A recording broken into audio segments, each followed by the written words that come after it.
Christian സമുദായത്തെ അപമാനിക്കുവാൻ വേണ്ടി മാത്രം കച്ച കെട്ടിയിറങ്ങിയിരിക്കുന്ന ചില ഊള ചാനലുകളും വർഗീയ വിഷം തുപ്പുന്നവരും.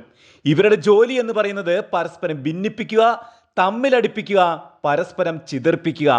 നടക്കില്ല മക്കളെ നിങ്ങളുടെ പരിശ്രമം. അതങ്ങ് മലർപ്പൊടിക്കാരൻ പണ്ടൊരു സ്വപ്നം കണ്ടത് ഓർമ്മയുണ്ടോ? അതുപോലെയാകും. ഇവിടെ ഇതാ പാലാരൂപതയുടെ ഉടമസ്ഥതയിലുള്ള സ്ഥലത്ത് നിന്ന് വിഗ്രഹങ്ങളും സോപാനക്കല്ലുകളും കണ്ടെത്തിയതിന് എന്തിനിത്രമാത്രം വിഷയമാക്കുന്നു എന്ന ചോദ്യവുമായി പാലാരൂപത വൈദികൻ ജോസഫ് അച്ചൻ. പാലാ ബിഷപ്പ് ഹൗസിന്റെ ഉടമസ്ഥതയിലുള്ള സ്ഥലത്ത് നിന്ന് വിഗ്രഹങ്ങൾ സോപാനക്കല്ലും കിട്ടി എന്ന കാര്യത്തിൽ ഇത്രമാത്രം വലിയ വാർത്തകളുടെ കാര്യം എന്താണുള്ളത്? ഹൈന്ദവ വിശ്വാസപ്രകാരം ഒരു പ്രദേശത്ത് നിന്ന് വിഗ്രഹങ്ങൾ കിട്ടുന്നുണ്ടെങ്കിൽ അത് അവരുടെ വിശ്വാസപ്രകാരം പ്രധാനമായ ഒരു കാര്യമായതിനാൽ അർഹിക്കുന്ന ആദരവ് ആ വിഗ്രഹങ്ങൾക്ക് ലഭിക്കുവാൻ അവസരമൊരുക്കുക എന്നതാണല്ലോ ചെയ്യേണ്ടത്. അത് പാലാരൂപത ചെയ്തു.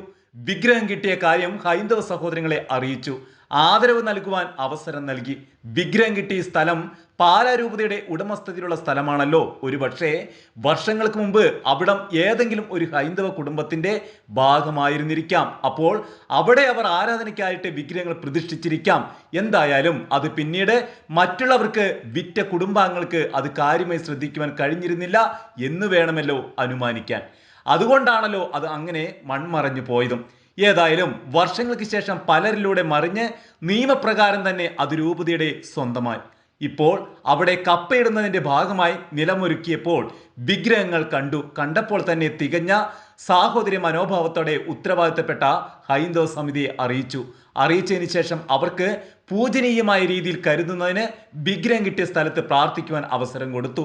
ഇനി ചെയ്യാൻ പറ്റുന്നത് അവിടെ നിന്ന് ഏത് ക്ഷേത്രത്തിലാണോ പൂജനീയമായി പ്രതിഷ്ഠിക്കപ്പെടുവാൻ പറ്റുന്നത് അവിടേക്ക് ഹൈന്ദവ സഹോദരങ്ങൾ ആദരവ് നൽകി കൊണ്ടുപോവുകയാണ് വേണ്ടത്. അതിനുള്ള എല്ലാ സൗകര്യങ്ങളും പാലാരൂപത നൽകുമല്ലോ. അത് തീർച്ചയായിട്ടും രൂപതയുടെ ഭാഗത്തു നിന്ന് ചെയ്യുകയും ചെയ്തു.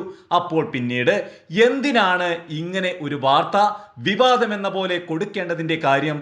അതിൽ മറ്റു പല നിക്ഷിപ്ത താല്പര്യങ്ങളുണ്ടോ എന്ന് സംശയിച്ചാൽ തെറ്റ് പറയാനാകുമോ? വിഗ്രഹം കിട്ടിയതിന്റെ പേരിൽ ഹൈന്ദവർ പ്രശ്നങ്ങൾ ഉണ്ടാക്കുന്നു എന്ന ധ്വനി നൽകുന്നത് ഹൈന്ദവ നേതൃത്വം ജാഗ്രതയോടെ കണ്ടേ മതിയാവൂ.